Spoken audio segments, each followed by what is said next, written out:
এখন শুরু হবে আমাদের টাস্ক নাম্বার 1। যে পানির নিচে বেশিক্ষণ থাকবে সে পাবে 1 পয়েন্ট। তো আমরা দেরি না করে আমরা টাস্কটা শুরু করি। ওকে, তোমরা রেডি?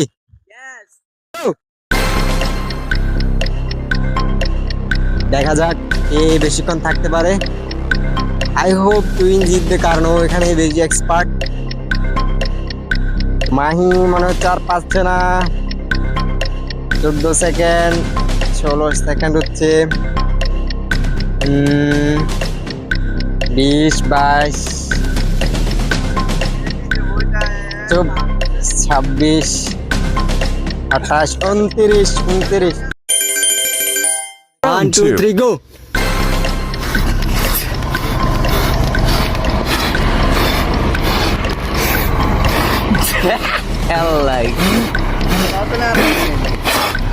ক্রস।